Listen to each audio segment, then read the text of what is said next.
హరే కృష్ణ కృష్ణ కృష్ణ కృష్ణ హరే హరే హరే రామ రామ రామ రామ హరే హరే హరే కృష్ణ కృష్ణ కృష్ణ కృష్ణ హరే హరే హరే రామ రామ రామ హరే హరే హరే కృష్ణ. భక్తులకు ప్రణామములు. ప్రార్థన చేద్దాము. నమో ఓం విష్ణుపాదాయ కృష్ణ ప్రేష్టాయ భూతలే శ్రీమతే లోకనాథ స్వామినితి నామినే. నమో ఓం విష్ణుపాదాయ కృష్ణ ప్రేష్టాయ భూతలే శ్రీమతే భక్తి వేదాంత స్వామినితి నామినే. నమస్తే సారస్వతే దేవే గౌరవాణి ప్రచారిణి నిర్విశేష శూన్యవాది పాశ్చాత్యాదేశతారిణి. జయ శ్రీ కృష్ణ చైతన్య ప్రభు నిత్యానంద శ్రీ అద్వైత గదాధర శ్రీవాసాది గౌరభక్త బృంద. హరే కృష్ణ కృష్ణ కృష్ణ హరే హరే హరే రామ రామ రామ రామ హరే హరే. పంచకల్పతరుభ్యశ్చ కృపా సింధుభ్యైవ చ పతితానాం పావనేభ్యో వైష్ణవేభ్యో నమో నమః. మూకం కరోతి వాచాలం పంగుం లంఘయతే గిరిం యత్కృపాతమహం వందే శ్రీగురు దీనతారిణం పరమానందమాధవం శ్రీచైతన్య ఈశ్వరం. హరే కృష్ణ. మనం భగవద్గీత యథాతథము 2వ అధ్యాయము గీతాసారము అనగా సాంఖ్యయోగం చదువుతున్నాము. నిన్న 1, 2 శ్లోకాలు చర్చించుకున్నాము. భక్తులు ఎవరైనా మీకు గుర్తున్న పాయింట్లు చెప్తారా? నిన్న చర్చించుకున్న అంశాల్లో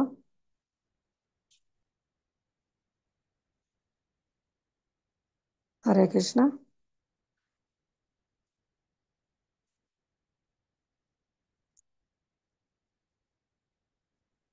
ఇక్కడ భగవంతుడు పలుకుతున్నారు. అర్జునుని చూసి, అర్జునుడు చింతాకాంతుడై అశ్రువులతో నిండిన నేత్రం గలవాడు, జాలితో నిండిన అగువాడు అర్జునుని చూసి మధుసూదనుడైన శ్రీకృష్ణుడు ఈ విధంగా పలికెను అని చెప్తున్నారు ఫస్ట్ శ్లోకం. ఎందుకు ఇక్కడ మధుసూదన అని పిలిచినారంటే, శ్రీకృష్ణ భగవానుడు మధు అను రాక్షసుని సంహరించి ఉండెను. ఇప్పుడు కర్తవ్య నిర్వహమున అవరోధం కలిగించిన భ్రాంతి అను రాక్షసుని సంహరింపవలనని అర్జునుడు శ్రీకృష్ణుని కోరుతున్నాడు అని చెప్తున్నారు. ఇక్కడ జాలి అంటే దేనిపై జాలి చూపించాలి అనేది నిన్న చెప్పినారు. మనం శాశ్వతమైన ఆత్మ పట్ల జాలి చూపించాలి, శరీరం పట్ల కాదు. దానికి ఉదాహరణగా నీటిలో మునిగిపోతున్న వ్యక్తిని కాపాడాలి, అతని యొక్క దుస్తులను కాదు అని మనకు ఉదాహరణగా చెప్పినారనమాట. ఇక్కడ ఎందుకు దేహం కొరకే చింతిస్తున్నారంటే, అర్జునుడు ఆ స్థితిలో లేరు, మన కొరకు ఆ స్థితిలో ఉంచబడ్డారు. అంటే అకారణంగా దేహం కొరకు చింతించే వాళ్ళను శూద్రుడు అంటారు. ఈ కలియుగంలో అందరూ శూద్రులే అనమాట. ఈ విధంగా దేహం కొరకే చింతించే వారిని శూద్రులు అంటున్నారు. జ్ఞానహీనుడైన మానవుని దుఃఖమును శ్రీకృష్ణ భగవానుడు తొలగింపగలడు. ఆ ప్రయోజనం కొరకే భగవానుడు ఈ భగవద్గీతను గానం చేశారు అని చెప్తున్నారు. ఈ 2వ అధ్యాయం అంతా భౌతిక దేహం మరియు ఆత్మను గురించిన విశ్లేషణాత్మకమైన అధ్యయనం కలదు. ఇది పరమ ప్రామాణికుడైన శ్రీకృష్ణుని చేత వివరింపబడి ఆత్మ సాక్షాత్కార శాస్త్రము గురించి మనకు బోధించుచున్నది. మానవుడు ఫలాపేక్ష లేకుండా కర్మలను అనుసరించుచు యథార్థమైన ఆత్మతత్వం నందు స్థితుడైనట్టి వానికే ఇట్టి ఆత్మానుభూతి సాధ్యమగును అని చెప్తున్నారు. నెక్స్ట్ రెండవ శ్లోకంలో శ్రీ భగవాను వాచ భగవానుడు పలుకుతున్నారు. ఈ ఈ కరెక్ట్గా యుద్ధం జరుగుతున్నప్పుడు ఇటువంటి కల్మషం నీకు ఎక్కడి నుంచి దాపురించింది? జీవిత విలువ నెరిగిన మానవులకు ఇది అర్హం కాదు, ఇది ఉన్నత లోకములకు దారి తీయదు కదా, సరికదా, అపకీర్తిని కలిగించును అని చెప్తున్నారు. అందువల్ల అర్జునుడు క్షత్రియుడు కాబట్టి క్షత్రియుడిగా అతని ధర్మం రాజ్యపాలన చేయాలి. నువ్వు రాజ్యం చేయను, రాజ్యం పాలన అవసరం లేదు, యుద్ధం అవసరం లేదు అంటున్నావు. ఇది ఆర్యులకు తగదు అంటే ఆ, వారి గుణకర్మ రీత్యా ఆ, ఏ ఏ కర్మలు చేయాలనో ఆ యొక్క వర్ణాశ్రమానికి తగినట్టుగా వాళ్ళు నడుచుకోవాలి. ఆ, జీవిత విలువ తెలియని వారిని అనార్యులు అంటారు. ఇంకా ఆధ్యాత్మికంగా ఎవరైతే శాస్త్రం ప్రకారం నడుచుకుంటారో వాళ్ళ నార్యులుగా పిలువబడతారు, నాగరిక జాతి అంటారు. అది ఆత్మజ్ఞానంపై ఆధారపడిన నాగరికత, మానవులకే ఉద్దేశింపబడింది ఇది. ఇంకా దేహాత్మ బుద్ధి కలిగిన వారు పరతత్వమైన విష్ణువును పొందుటయే జీవిత లక్ష్యమని ఎరుగక భౌతిక జగత్తు యొక్క బాహ్య లక్షణములతో ఆకర్షింపబడుదురు. ముక్తి అనగా వారు ఎరుగరు అని చెప్తున్నారు. ఎవరైతే ఇటువంటి జ్ఞానం పొందలేదో, భౌతిక బంధం నుండి విముక్తిని గుర్చిన జ్ఞానం, వారు అనార్యులుగా పిలువబడతారని చెప్తున్నారు. ఇంకా ఇక్కడ భగవంతుని పరతత్వం 3 దశలు కూడా చెప్పారు. పరతత్వము, బ్రహ్మము, పరమాత్మ, స్వయం భగవాన్ అని 3 దశల్లో వ్యక్తమవుతుంది. ఆ 3 దశలకు ఉపమానంగా సూర్యుని గురించి చెప్పారు. సూర్యుని యొక్క కాంతి, సూర్యరశ్మి భగవంతుని దేహ తేజస్సు నుంచి వచ్చే బ్రహ్మజ్యోతితో పోల్చారు. సూర్యబింబము పరమాత్మతో, సర్వజీవుల హృదయాల్లో ఉండే పరమాత్మతో పోల్చారు. సూర్యలోకంలోకి ప్రవేశించి సూర్య భగవాన్ని చూడము భగవంతునితో, అంటే భగవాన్ యొక్క అనుభూతి పొందిన వాళ్ళతో పోల్చారనమాట. అంటే వీళ్ళందరూ ఆధ్యాత్మికవాదులే అయినప్పటికీ కూడా ఉన్నతమైన అత్యున్నతమైన విద్యార్థులు, భగవాన్ గురించి తెలుసుకున్నవారు భక్తులు మాత్రమే అని చెప్పారనమాట. ఇంకా భగవంతుడు చాలా అనంత రూపాల్లో విస్తరిస్తారు, అవన్నీ ఒకటే అన్నమాట. భగవంతునికి భేదం లేదు. శ్రీకృష్ణుడు విస్తరణ, శ్రీకృష్ణుడు స్వయం భగవాన్గా వచ్చారు. అవతారాలన్నిటికీ మూలము, మిగతావి అవతారాలు అనమాట. అంటే మనం చెప్పుకున్నాం కదా, బలరాముడు విస్తరణ, అలాగే నరసింహస్వామి, శ్రీరామచంద్రుడు, కూర్మ అవతారం, వరాహ అవతారం, అలా అనేకమైన అనంతమైన అవతారాలు ఉన్నాయి. అవన్నీ భగవంతుని విస్తరణలే, భేదం అయితే లేదు. కానీ మూలం మాత్రం దేవాదేవుడైన శ్రీకృష్ణ భగవాన్ నుంచే ఆ విస్తరణలన్నీ వచ్చాయి, అవతారాలన్నీ. అవతారి స్వయం భగవాన్ కృష్ణస్తు భగవాన్ స్వయం. దానికి ఆచార్యులు ఉదాహరణ చెప్తారు. ఒక దీపం ఉంది, ఆ దీపం నుంచి ఎన్నో దీపాలు వెలిగించవచ్చు, వాటన్నిటి వెలుగు అన్ని సమానంగా ఉంటాయి. కానీ మూల దీపము వలనే అవన్నీ వెలిగినాయి. ఏదైతే మూల దీపంతో తీసుకొని వాటన్నిటిని వెలిగించినాం కదా, ఆ మూల దీపమే కారణం. అలా భగవంతుడు మూలం స్వయం భగవాన్ కృష్ణుడు, ఆయన నుంచి విస్తరించిన అవతారాలు ఆయనే విస్తరిస్తాడు. తేడా అయితే లేదు, కానీ కారణమైతే శ్రీకృష్ణ భగవానుడు. ఇది బ్రహ్మ సంహితలో బ్రహ్మ కూడా చెప్తున్నాడు. ఈశ్వర పరమః కృష్ణ సచ్చిదానంద విగ్రహ అనాదిరాది గోవింద సర్వకారణ కారణం. ఈశ్వరులోకెల్లా పరమేశ్వరుడు నువ్వు అని ఇక్కడ చెప్తున్నాడు. ఆదిదేవుడివి నువ్వు అని, సర్వకారణాలకు మూల కారణం. ఇక్కడ భగవాన్ నిర్వచనం కూడా ఇచ్చారు శ్రీల పరాశర ముని వారు.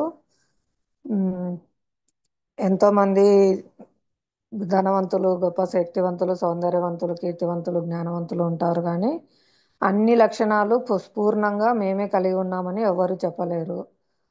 తామే సర్వ సంపదలకు, సర్వశక్తులకు, అన్నిటికీ, సర్వ కీర్తికి, సర్వ సౌందర్యానికి, సర్వ జ్ఞానానికి, సంపూర్ణ వైరాగ్యాలను సంపూర్ణంగా కలిగిన పరమపురుషుడు కేవలం శ్రీకృష్ణ భగవానుడు మాత్రమే. అందరూ దేవతలందరూ బ్రహ్మ శివుడు మొదలగు దేవతలు కూడా శ్రీకృష్ణునితో సమానంగా సంపూర్ణ విభూతులను కలిగి ఉండరు. ఈవెన్ నారాయణుడు కూడా అని చెప్తున్నారు ఇక్కడ. భగవంతు నుంచే విస్తరించినప్పటికీ కూడా వారు కొన్ని విభూతులు మాత్రమే ప్రదర్శిస్తారు. కేవలం శ్రీకృష్ణ భగవానుడే సర్వ విభూతులు సంపూర్ణంగా ప్రదర్శించారనమాట. ఓకే, ఈరోజు 3వ శ్లోకం చదవాలి. ఎవరైనా చదువుతారా? 3వ శ్లోకం భావం భాష్యం.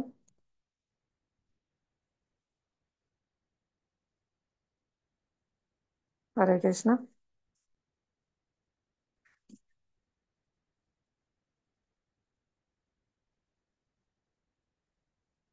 సేవలో ఉన్నారా? జ్యోత్స్నా మాతాజీ, సతీష్ ప్రభు, ఈశ్వరమ్మ మాతాజీ.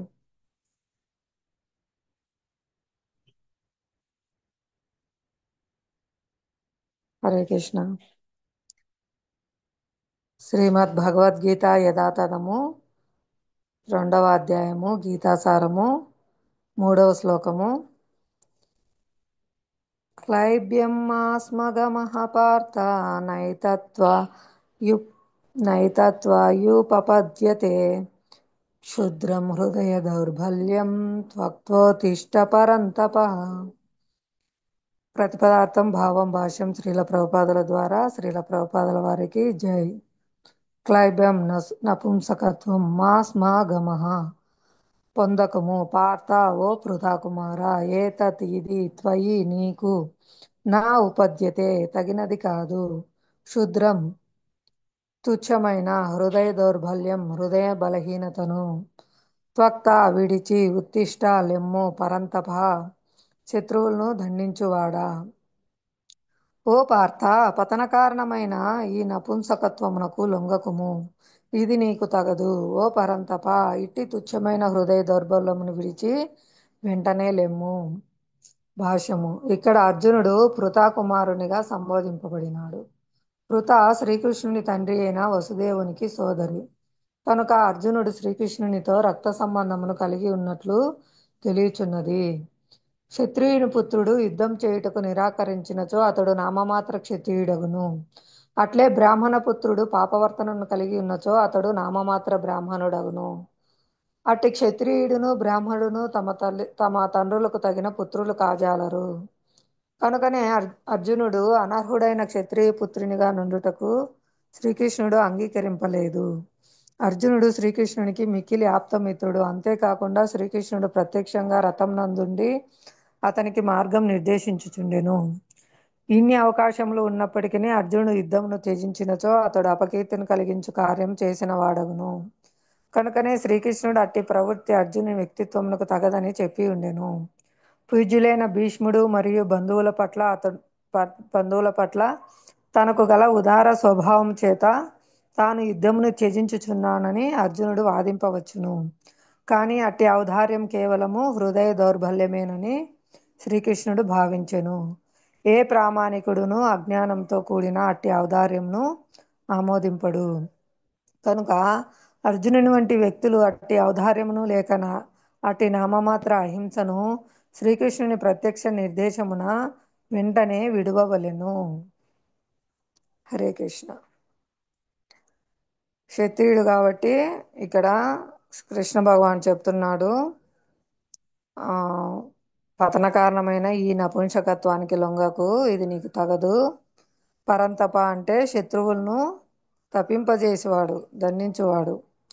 అంత శక్తి కలిగి కూడా నువ్వు ఇటు తుచ్చమైన హృదయ దౌర్బల్యానికి లోపడుతున్నావు. దీన్ని విడిచి వెంటనే యుద్ధం చేయని చెప్తున్నారు. ఇక్కడ పార్థ అని సంబోధిస్తున్నాడంటే పృథాతనయునిగా, అంటే తన యొక్క తండ్రి అయిన వసుదేవుని సోదరి కుంతి మహారాణి యొక్క కుమారునిగా ఆ సంబంధంలో ఇక్కడ పిలుస్తున్నారు పార్థ అని. అంటే నువ్వు క్షత్రియ కుమారుడివి, ఇంకా ఇటువంటి నామమాత్ర ఔదార్యము నీకు తగదు.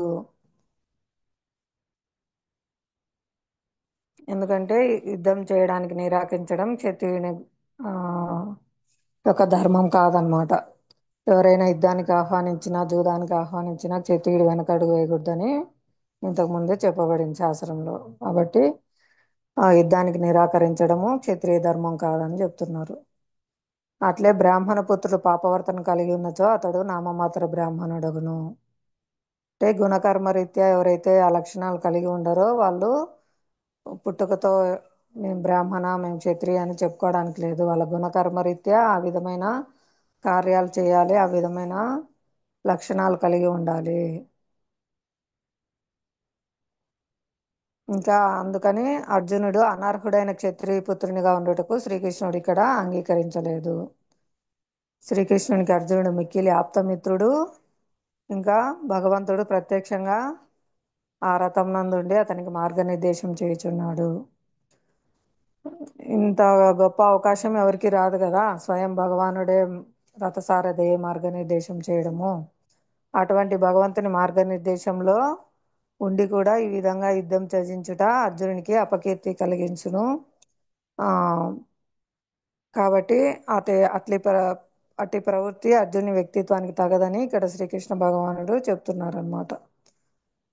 ఇక్కడ పూజ్యులైన భీష్ముడు మరియు బంధువులు, గురువులు వీళ్ళందరి పట్ల ఉదార స్వభావం చేత యుద్ధాన్ని త్యజిస్తానని చెప్తున్నారు. ఎందుకు? అర్జునుడు భక్తుడు కాబట్టి కరుణాపూర్ణ హృదయంతో ఆయన అలా చెప్తున్నారు. కానీ అట్టి ఔదార్యం కేవలం హృదయ దౌర్బల్యమేనని శ్రీకృష్ణుడు భావిస్తున్నారు. ఎందుకంటే క్షత్రియునిగా నీ ధర్మం నిర్వహించాలి అని ఇక్కడ అర్జునుడు బోధిస్తున్నారు.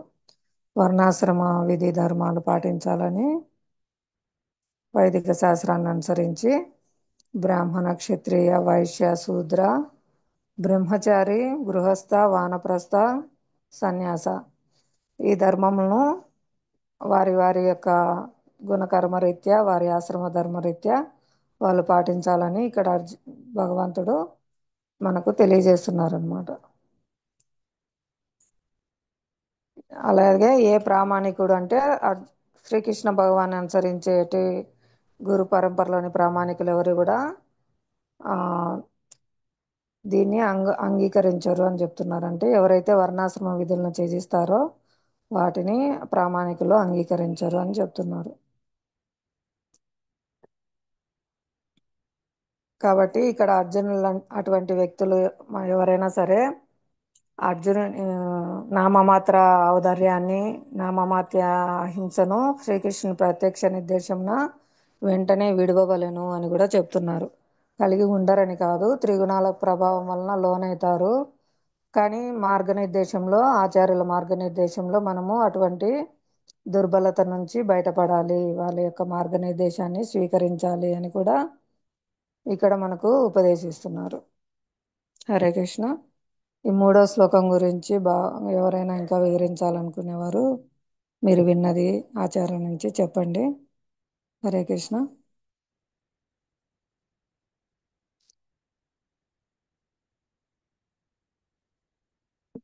లేదంటే 4వ శ్లోకమైనా చదవండి. ప్రయత్నించండి, అందరు చర్చలో పాల్గొనండి.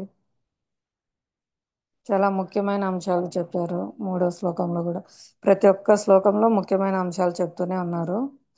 మనం ఈ శ్లోకం నుంచి ఏం నేర్చుకోవాలి అనేది మనం తీసుకుందాము. అందరు చర్చలో పాల్గొనండి.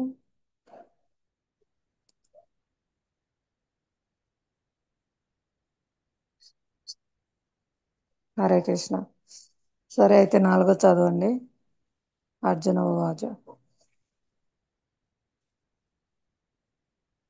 ఈశ్వర మాతాజీ చదువుతారా మీరు? చదువుతాం. హరే కృష్ణ మాతాజీ ప్రణామములు. 4వ శ్లోకము. అర్జున ఉవాచ కథం భీష్మమహం సంఖ్యే ద్రోణం చ మధుసూదన ఇషుభి ప్రతియోష్యామి పూజార్హవరి సూదన. ప్రతిపదార్థము. అర్జున ఉవాచ అర్జునుడు పలికెను. కథం ఇట్లు. భీష్మం భీష్ముని. అహం నేను. సంఖ్యే యుద్ధములో. ద్రోణం ద్రోణుని. చ కూడా. మధుసూదన ఓ మధురాక్షస సంహారి. ఇషుభి బాణములతో. ప్రతియోష్యామి ఎదుర్కొనగలను. పూజ అర్హౌ పూజనీయులైన వారిని. హరిసూదన శత్రువులను సంహరించువాడ. ప్రభుపాదుల వారి భావము భాష్యం. అర్జునుడు పలికెను, ఓ శత్రు సంహారక, ఓ మధుసూదన, నాకు పూజనీయులట్టి భీష్మ ద్రోణుల వంటి వారిని నేను ఎట్లు బాణములతో యుద్ధమున ఎదుర్కొనగలను. భాష్యము. పితామహుడైన భీష్ముడు, గురువైన ద్రోణుడు వంటి మర్యాదస్తులు ఎల్లప్పుడూ పూజనీయులు. ఒకవేళ వారు దాడి చేసినను వారిని ఎదుర్కొనరాదు. పెద్దలతో వాగ్వివాదముకు దిగిపోవుట కనీస మర్యాద. కొన్నిసార్లు వారు కఠినముగా ప్రవర్తించినను వారి పట్ల కఠినముగా వర్తించరాదు. అయినచో అట్టి వారిని ఎదుర్కొనుట అర్జునునికి ఎట్లు సాధ్యపడును. శ్రీకృష్ణ భగవానుడు ఆ విధముగా ఎన్నడైనను తన తాత అయిన ఉగ్రసేను గాని గురువైన సాందీపమని మునిని కాని ఎదుర్కొనునా. ఈ విధమైన వాదములు కొన్నిటిని అర్జునుడు శ్రీకృష్ణ భగవానుని ఎదుట ఉంచెను. హరే కృష్ణ మాతాజీ. హరే కృష్ణ మాతాజీ, కొంచెం వివరించండి. ఆ, అదే నాకు కొంచెం సరిగా తెలియదు మాతాజీ, తప్పులు క్షమించండి. పెద్దవారు, పర్వాలేదు మాతాజీ, చెప్పండి. అర్జునుడు ఈ వైష్ణవుడు కాబట్టి కరుణామయుడు.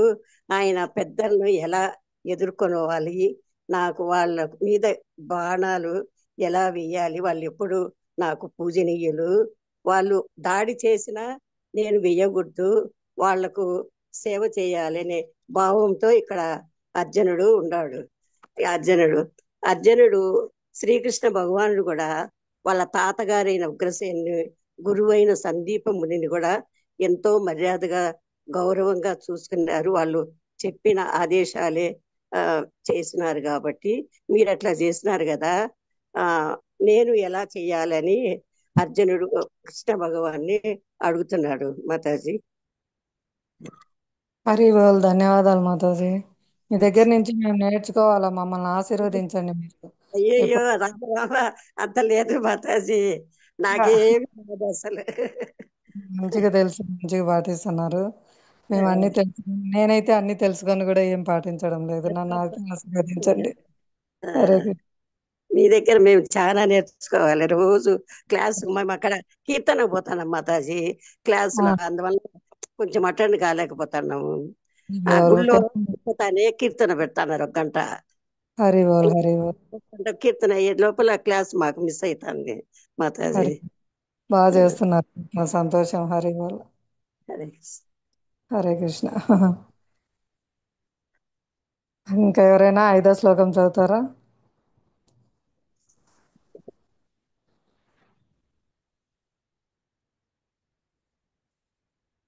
హరే కృష్ణ. 5వ శ్లోకం చదవండి.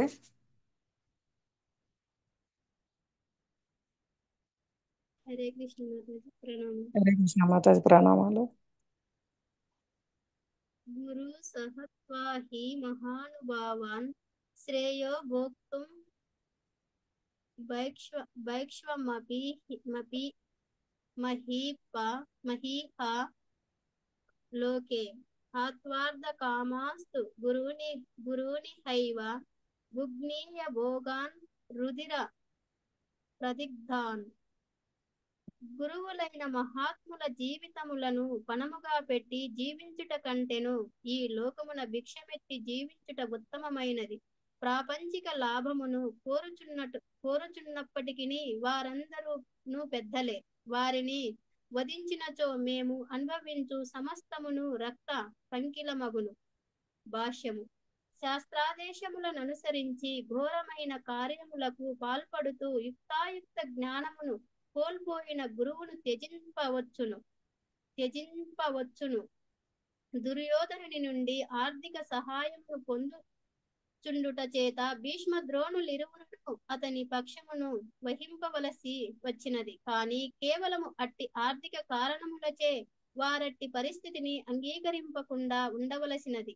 ఇట్టి పరిస్థితులలో వారు గురువులుగా తమ గౌరవమును కోల్పోయిరి. అయినను వారు తనకు గౌరవించదగిన పెద్దలేననియు వారిని సంహరించి భౌతిక లాభములను ననుభవింప దలచినచో రక్తసిక్తమైన వాటిని అనుభవించుట అని ఏ అర్జునుడు భావించెను. హరే కృష్ణ మాత. హరే కృష్ణ మాతాజీ, ధన్యవాదాలు. కొంచెం చెప్పండి దీంట్లో నుంచి. మీరు చెప్పండి మాతాజీ. అదే పైన క్వశ్చన్ అడిగినారు కదా, నువ్వు మా తాతను మా గురువులను సంహరించమని చెప్తున్నావు. మీ తాత అయినటి ఉగ్రసేనుని గాని గురువు అయిన సాందీపముని గాని నువ్వు ఎదుర్కొంటావా అని అర్జునుడు అడిగే క్వశ్చన్లకు ఇక్కడ చెప్తున్నారు అనమాట. ఒకవేళ ఎవరైనా ఘోరమైన కార్యాలకు పాల్పడుతూ యుక్త అయుక్త జ్ఞానం కోల్పోయిన గురువును ఎవరైనా సరే త్యజింపవచ్చునని మన శాస్త్రాలు చెప్తున్నాయి. ఇక్కడ భీష్ముడు, ద్రోణాచార్యుడు వీళ్ళందరూ అధర్మవర్తనులైన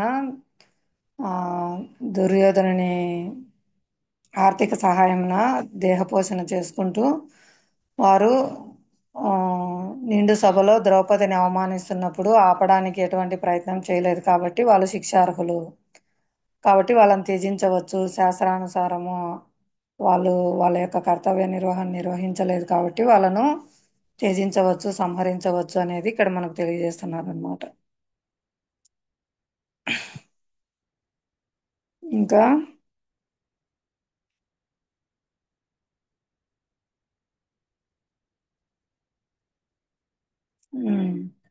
అయినా కూడా వాళ్ళు గౌరవించదగిన పెద్దలే. వారిని సంహరించి భౌతిక లాభములను అనుభవించినచో రక్తసిక్తమైన వాటిని అనుభవించుట అవుతుందని అర్జునుడు యుద్ధం వద్దని చెప్తున్నారనమాట. దీనికి ఇంకా నెక్స్ట్ భగవానుడు ఏం చెప్తారనేది చూడొచ్చు ముందు మనం. ఎవరైనా చదవండి 6వ శ్లోకము భావం భాష్యం.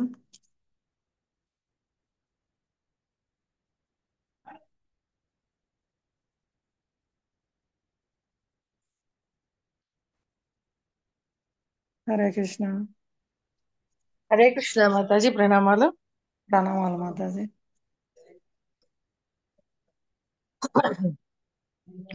నచైదత్ విద్మః కతరన్నో గరీయో యద్వా జయేమ యది వా నో జయేయుః యానేవ హత్వాన జీజీవిషామ తే అవస్థితాః ప్రముఖే ధార్తరాష్ట్రాః.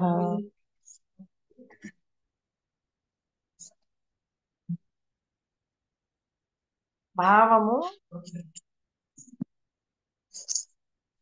వారిని జయించడము లేదా వారిచే జయింపబడము అనే వాటిలో ఏది ఉత్తమమో కూడా మాకు తెలియదు. ధృతరాష్ట్రుని పుత్రులను వధిస్తే మేమిక జీవించి ఉండడము వ్యర్థము. అయినా వారిప్పుడు యుద్ధరంగములో మా ఎదుట నిలిచి ఉన్నారు. యుద్ధము క్షత్రియుల ధర్మమే అయినప్పటికీ యుద్ధము చేసి అనవసరమైన హింసకు తెగించాలా లేదా యుద్ధాన్ని త్యజించి భిక్షమెత్తి జీవించాలో అర్జునులకు తెలియదు.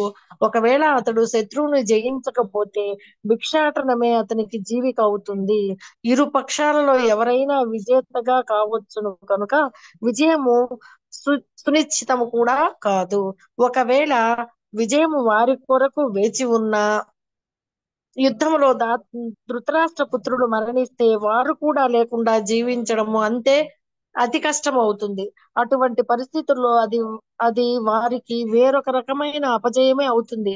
అర్జునుడు మహాభక్తుడే కాక మహా జ్ఞానవంతుడని తన మనస్సుపై ఇంద్రియాలపై పూర్తి నియంత్రణ కలవాడని ఈ భావనలు నిశ్చయంగా నిరూపిస్తున్నాయి.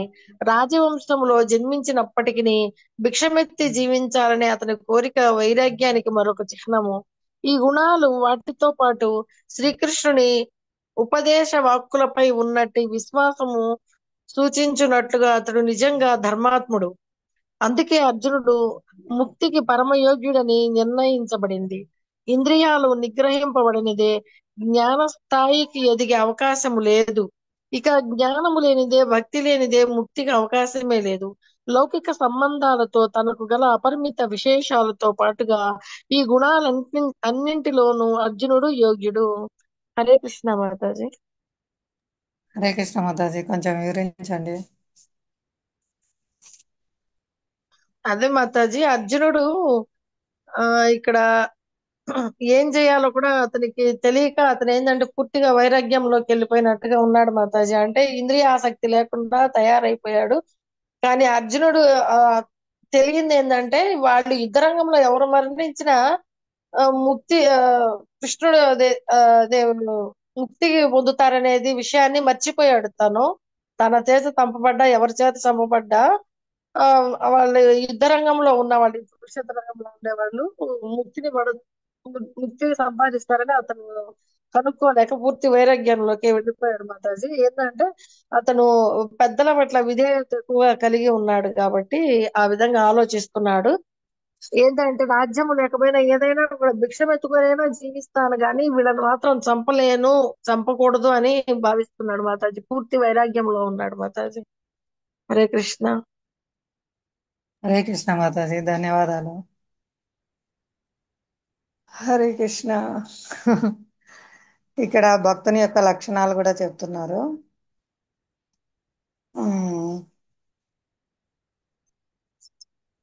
ఈ క్షత్రియునిగా యుద్ధం చేయాల్సి ఉన్నా కూడా తన మనస్సును ఇంద్రియాలను పూర్తి నియంత్రణలో ఉంచుకోవడం వల్ల ఆ దానికి పాల్పడట్లేదు. అంటే మాకు రాజ్యం కావాలని కానీ ఆ విధమైన రజోగుణానికి లోబడలేదు ఇక్కడ అర్జునుడు. ఆయన భగవద్భక్తుడు కాబట్టి ఆ మనసు ఇంద్రియాలపై కూడా పూర్తి నియంత్రణ కలవాడని ఇక్కడ స్పష్టంగా అర్థమవుతుంది అని చెప్తున్నారు. ఇంకా రాజవంశాన జన్మించినా కూడా భిక్షాటంతో జీవింపమని వాంఛించుట అతని వైరాగ్యానికి మరొక చిహ్నమై ఉంది. ఎవరైనా సాధారణంగా అంత ఉన్నత కుటుంబంలో జన్మించిన వారు మేము భిక్షమెత్తి జీవిస్తామని చెప్పరు కదా. అది భక్తుడు కాబట్టి ఆయన వైరాగ్యానికి అదొక నిదర్శనం అని చెప్తున్నారు అన్నమాట. ఇంకా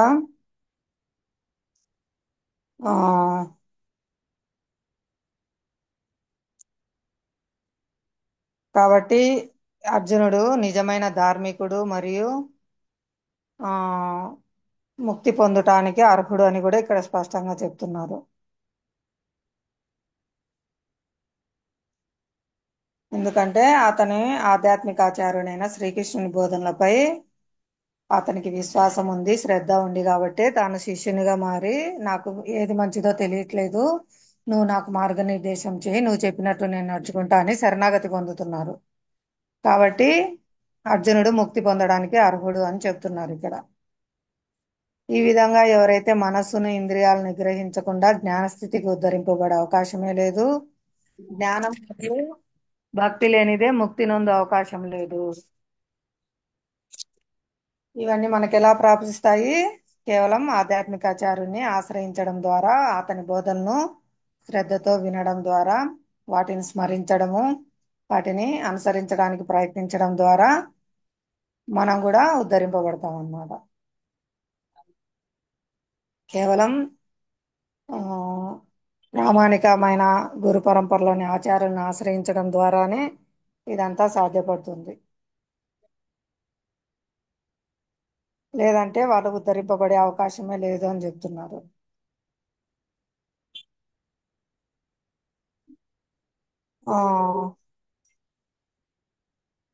మనం ప్రత్యక్షంగా చూసుకున్నా కూడా మన జీవితంలో మనకు తెలుస్తూనే ఉంటుంది. మనం అంటే సాధారణంగా నేనైతే భక్తిలోకి రాకముందు మాంసభక్షణ అలవాటు ఉండేది. అంటే చిన్నప్పుడు అనుకునేదాన్ని కానీ అవి పాపము, అవి మనలాంటి జీవులే, వాటికి రక్తం వస్తుంది, అవి ఏడుస్తాయి, బాధపడతాయి అని. తర్వాత పెళ్ళైన తర్వాత చిన్న చిన్నగా అలవాటు అయిపోయింది అనమాట. అంటే ప్రామాణిక ఆధ్యాత్మిక ఆచార్యుని నిర్దేశం లేనందున సామాన్యమైన జాలి అలాంటివి కూడా కోల్పోయినాం అనమాట. కానీ ఎప్పుడైతే మళ్ళీ మనం భక్తుల సంబంధంలోకి వచ్చామో, శ్రీల ప్రభుపాదుల వారి దయ వల్ల 4 నియమాలు పాటించాలి, పాపకార్యము, మనం అహింస అనే ధర్మాన్ని కోల్పోతాము, ఈ విధంగా మాంసభక్షణ చేయడం ద్వారా హింసకు పాల్పడి అనేసి అవన్నీ తెలుసుకోవడం ద్వారా నాకైతే అప్పుడు భక్తుల సాంగత్యం లేదు, ప్రసాదం లేదు, హరినామం జపమాల కూడా లేదు. కేవలం ప్రభుపాదుల వారి books back to Godhead వాటన్నిటిలో ప్రభుపాద లెక్చర్స్ ప్రతి నెల వచ్చేవి భాగవతము. అవి చదవడం ద్వారానే నేను మానేయాలని నిర్ణయించుకున్నాను. కానీ ఇంద్రియాలు అయితే పవిత్రం కాలేదు. ఆ, ప్రభు చెప్తారు కదా, మనం పచ్చి తెచ్చినప్పుడైతే ముక్కు మూసుకుంటాము, దాన్ని వండి మసాలాలన్నీ వేసి కవర్ చేసినప్పుడు ఆ స్మెల్ బాగుందని పీల్చుకుంటామని. అట్లా నా ఇంద్రియాలు ఆ స్థితిలోనే ఉన్నాయన్నమాట. కానీ ప్రభుపాద చెప్పినారు కదా, నేను మానేయాలి అనే ఒక వాక్యం, అంటే ప్రభుపాద చెప్పినందుకు నేను మానేయాలి, ఈ పాపకార్యం చేయకూడదు అనే దానికే కట్టుబడి ఉన్నాను. దానివల్ల ప్రభుపాద దయ వల్ల, కృష్ణ దయ వల్ల నేను మానేయగలిగాను. కానీ ఇంట్లో వండి పెట్టాల్సి వచ్చేదన్నమాట. అప్పుడు కూడా బాగా ఏడ్చేదాన్ని. ఈ ఈ విధమైన పాపకార్యం నుంచి నన్ను బయట వేయి కృష్ణ, వాళ్ళు కూడా మారాలి, వాళ్ళు కూడా తినకూడదు ఆ, అని ప్రార్థన చేస్తూ హరే కృష్ణ మహామంత్రం చెప్తూ ఉండేదాన్ని అనమాట. అంటే ఈ ఈ విధంగానే నా శరీరాన్ని కట్ చేస్తారు, నన్ను ఇలాగే నూనెలో వేస్తారు, నరకంలో ఈ శిక్షలు అన్నీ ఉంటాయి, ఈ పాపకర్మ వాళ్ళు పొందకూడదు, నేను పొందకూడదు, దీని నుంచి బయట వేయి అని ప్రార్థన చేసేదాన్ని అనమాట.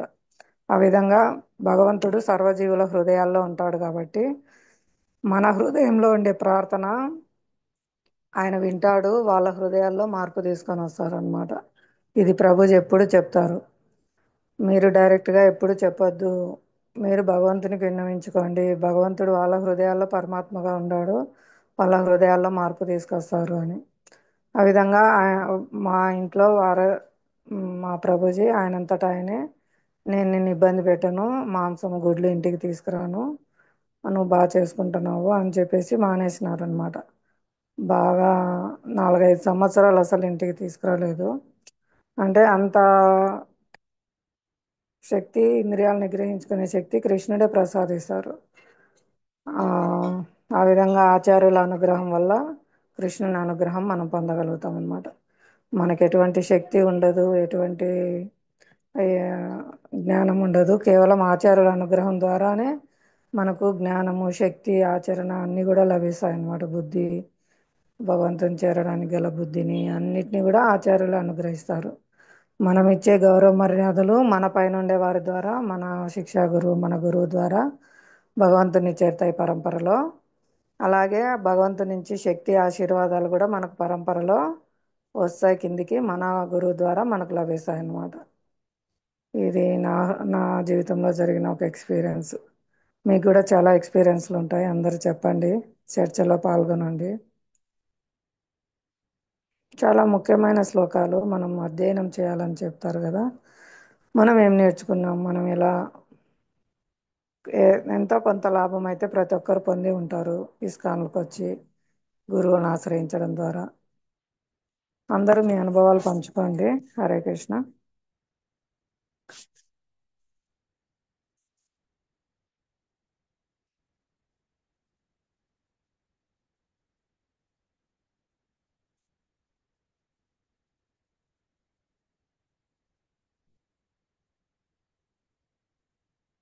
హరే కృష్ణ. అందరు సేవల్లో ఉన్నారా? ఎవరు మాట్లాడట్లేదు?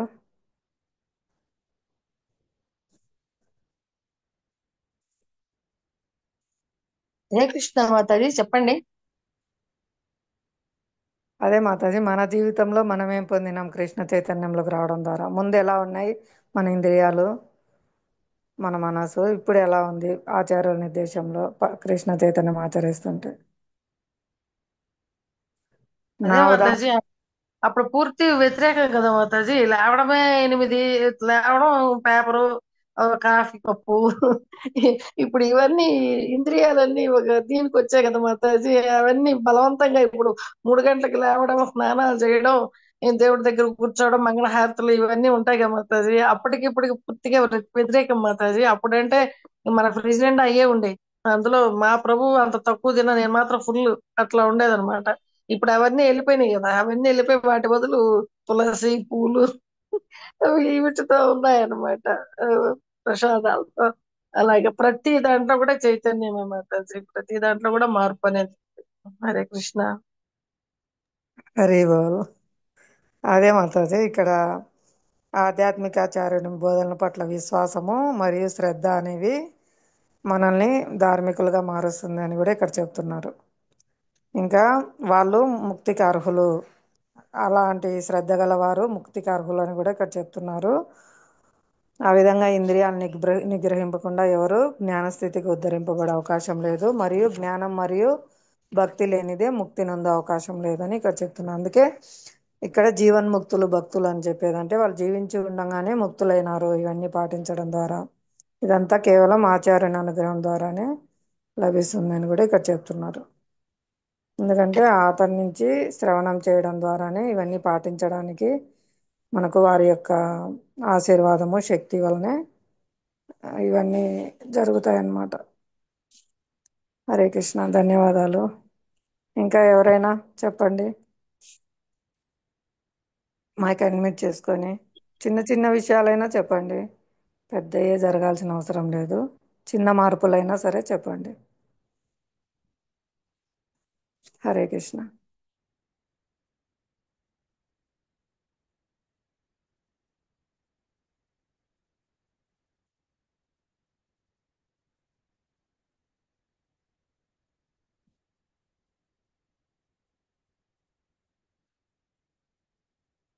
ఓకే, నెక్స్ట్ శ్లోకం చదవండి. 6వ శ్లోకము భావం భాష. 6 అయిపోయింది, 7 చదవాలి. 7వ శ్లోకం.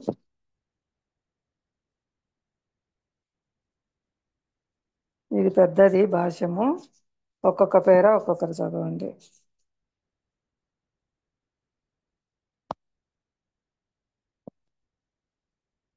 హరే కృష్ణ, ప్రయత్నించండి 7వ శ్లోకం చదవడానికి.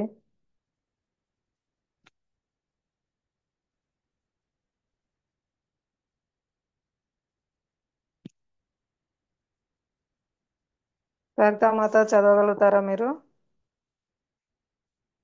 భగవద్గీత పుస్తకం ఉందా?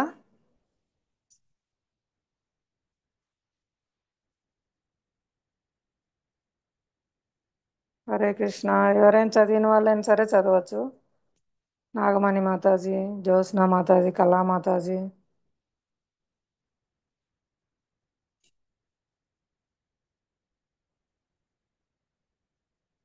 హరే కృష్ణ.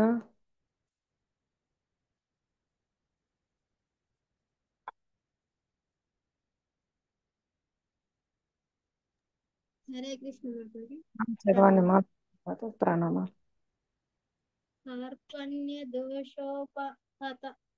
కార్పణ్యదోషోపహత స్వభావః పృచ్ఛామి త్వాం ధర్మ సమ్మూఢచేతాః యచ్చేయః స్యాన్నిశ్చితం బ్రూహి తన్మే శిష్యస్తేహం షాదిమాం త్వాం ప్రసన్నం.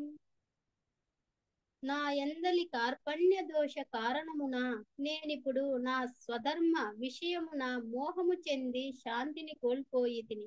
ఇట్టి స్థితిలో ఏది నాకు మిక్కిలి హితకరము నిశ్చయముగా తెలుపమని నిన్ను నేను అడుగుచున్నాను. నేనిప్పుడు నీకు శిష్యుడను మరియు శరణాగతుడను, దయచేసి నాకు ఉపదేశము కావింపుము. భాష్యము. ప్రకృతి నియమములను అనుసరించి భౌతిక కర్మలే ప్రతి ఒక్కరి కలతలకు మూల కారణము లగుచున్నవి. ప్రతి అడుగులోనూ కలతలే ఎదురగుచుండును కనుక జీవిత లక్ష్యమును సాధించుటలో సరి అయిన నిర్దేశము నసగు ఆధ్యాత్మికాచార్యుని ఆశ్రయించుట అందరికీ ఉత్తమము. మనము వాంఛింపకున్నను కలుగునట్టి జీవితమునందలి కలతల నుండి విముక్తిని సాధించుట కొరకై ఆధ్యాత్మికాచార్యుని ఆశ్రయింపవలెనని వేదశాస్త్రములు మనలను ఆదేశించుచున్నవి. ఎవరి ప్రమేయము లేకుండగానే రగులుకొనెడు దావాగ్ని వంటివి అట్టి కలతలు. అట్లే ఈ లోకపు పరిస్థితి ఎట్టిదనగా, మనము వాంఛింపకున్నను జీవితమున కలతలు కొన్ని వాటంతటవే కలుగుచుండును. దావాగ్నిని ఎవరు కోరుకొనరు, అయినను అది విజృంభించి మనకు కలతను కలిగించుచుండును. కనుక జీవితమునందలి కలతలను పరిష్కరించుకొనుటకు మరియు పరిష్కారపు జ్ఞానమును అవగాహన చేసుకొనుటకును ప్రామాణిక గురు శిష్య పరంపరలో గల ఆధ్యాత్మికాచార్యుని ఆశ్రయింపవలెనని వేద విజ్ఞానము ఆదేశించుచున్నది. హరే కృష్ణ మాత. హరే కృష్ణ మాతాజీ, వివరించండి. మీరు చెప్పండి మాతాజీ. ప్రయత్నించండి, కొంచెం కొంచెం అలవాటు అవుతుంది, ఏం కాదు.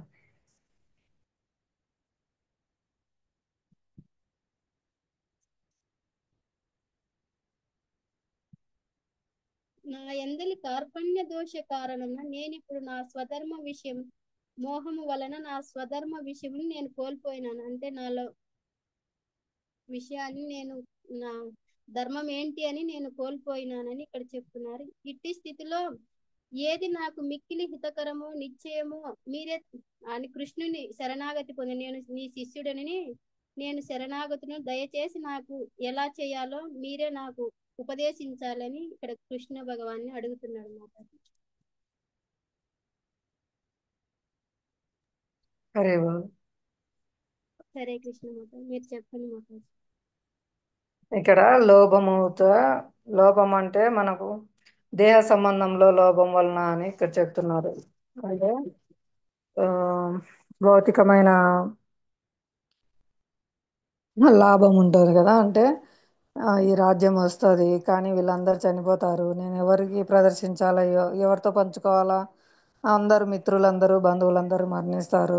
ఇవన్నీ క్వశ్చన్లు పోయిన శ్లోకాలలో అంతా అడిగినారు కదా అర్జునుడు.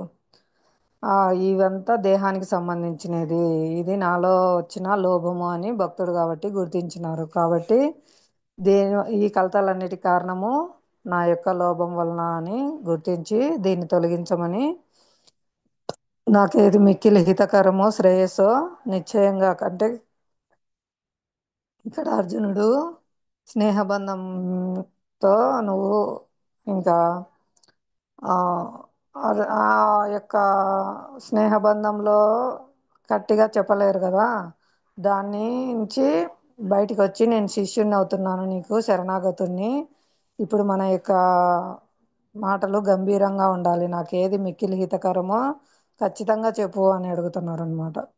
ఇక్కడ నేను శరణాగతి పొందుతున్నారు శిష్యుడిగా.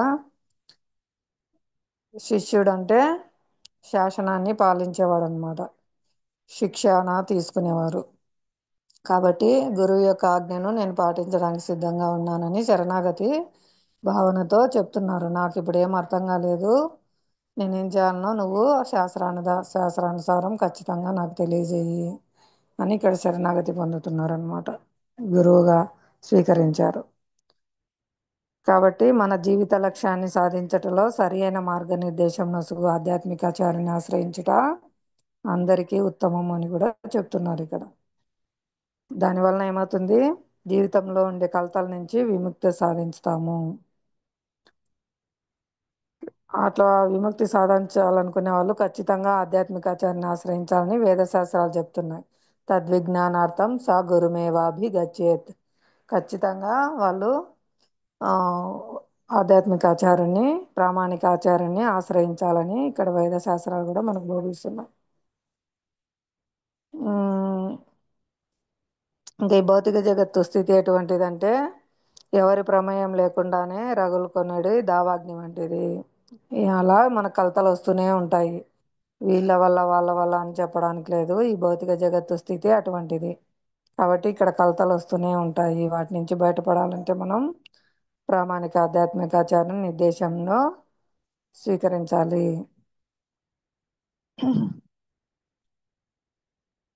ఇటువంటి దావాగ్నిని ఎవరు కోరుకొనరు, కానీ అవి విజృంభించి మనకు కలతను కలిగించుచుండును.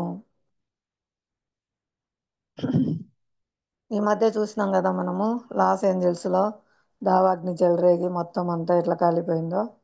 అది ఎవరు రగల్చారనమాట, అదంతా అదే ఎండు కొమ్మలు ఒకదానికొకటి రాసుకోవడం ద్వారా అలా అగ్ని అనేది పుడుతుందనమాట. అది మొత్తం సమస్త అడవిని, ఊర్లను మొత్తం అన్నిటిని భస్మీపటలం చేసింది.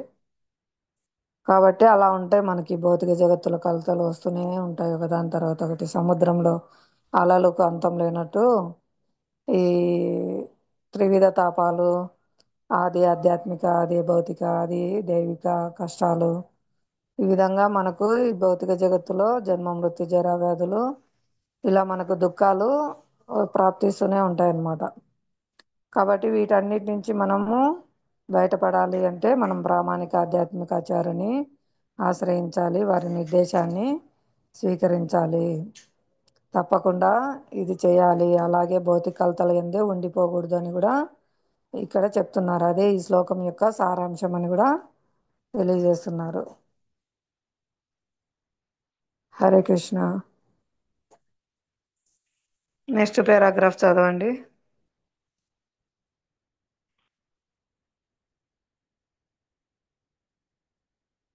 సేవలో ఉన్నారా నాగమణి మాతాజీ? చదవండి ఈశ్వరమ్మ మాతాజీ గారు. హరే కృష్ణ మాతాజీ. అట్టి ప్రామాణిక ఆధ్యాత్మికాచార్యుని ఆశ్రయించిన వ్యక్తియే సమస్తమును ఎరుగగలను. కనుక మానవుడు భౌతిక కలతలోనే నిలచిపోకుండా తప్పక ఆధ్యాత్మికాచార్యుని ఆశ్రయించవలేను. అదే ఈ శ్లోక సారాంశం. లౌకిక కలతలలో చిక్కుకొనిన వ్యక్తి ఎవరు? జీవితంలోని క్లిష్ట సమస్యలను అవగాహన చేసుకోలేని వాడే అట్టి వ్యక్తి అని చెప్పబడినది. బృహదారణ్యకోపనిషత్తు 3:8-10 కలత చెందిన మానవుడు ఈ విధముగా వర్ణించబడెను. యో వా ఏతాదక్షరం గార్గ్య విదిత్వా స్మాలోకాత్ ప్రైతి సా కృపణః. ఎవ్వడు మానవునిగా జీవిత సమస్యలను పరిష్కరింపడో ఆత్మానుభూతి జ్ఞానమును అవగాహన చేసుకోకుండా శునకములు మరియు మార్జాలముల వలె ఈ ప్రపంచమును విడిచిపెట్టెనో వాడు కృపణుడు. మానవ జన్మ జీవునకు జీవిత సమస్యలను పరిష్కరించుకొనుటకు ఉపయోగపడు అత్యంత విలువైన సాధనము. కనుక ఈ అవకాశమును సద్వినియోగ పరుచుకొనని వాడు కృపణుడు, అంటే లోబి అనబడును. అట్టి కృపణుడికి భిన్నమైన వాడు బ్రాహ్మణుడు. అతడే జీవిత సమస్యల పరిష్కారముకు ఈ మానవ జన్మను వినియోగించుకోగల వివేకవంతుడు. యా ఏతదక్షరం గార్గి విదిత్వా స్మాలోకాత్ ప్రైతి సా బ్రాహ్మణః. హరే కృష్ణ మాతాజీ. హరే కృష్ణ మాతాజీ, కొంచెం వివరించండి.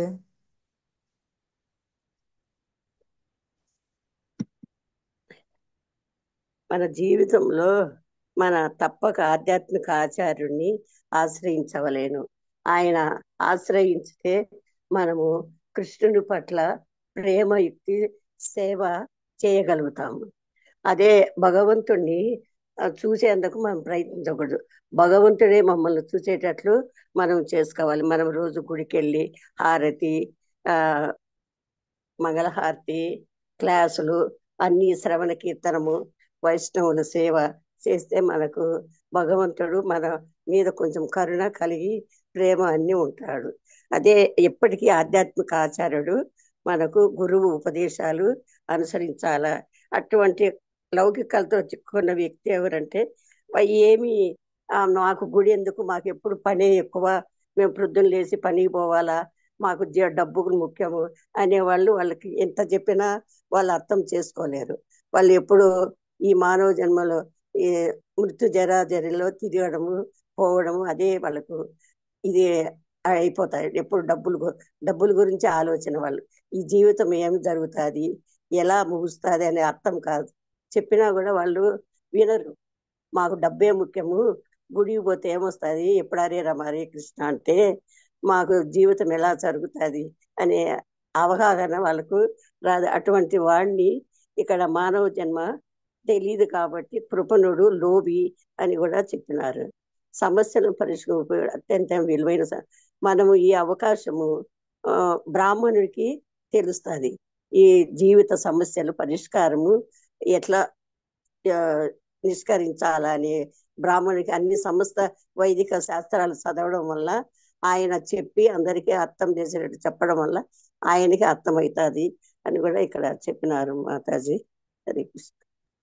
హరే కృష్ణ. హరి బోల్.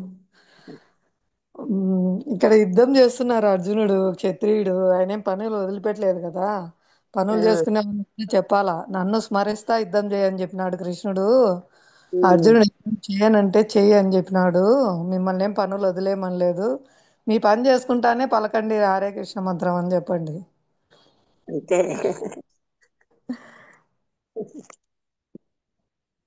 మీ మీ పనులు ఏవి మీరు వదిలిపెట్టద్దు, పనులు చేసుకుంటానే పలుకుతా ఉండండి రామకృష్ణ అని చెప్పండి.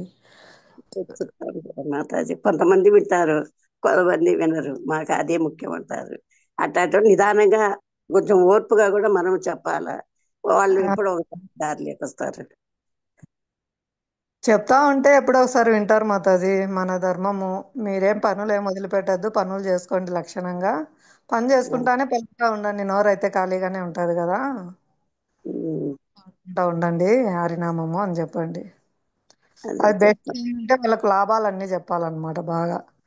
ఆ, ఏంటంటే ఎక్కువ ఇప్పుడు భక్తులందరి ఉదాహరణ మనం పొద్దున్న చెప్పినారు కదా ప్రభు. ఆ, కృష్ణునికి ఇష్టం భక్తులు లీలలు చర్చించుకోవడం అని.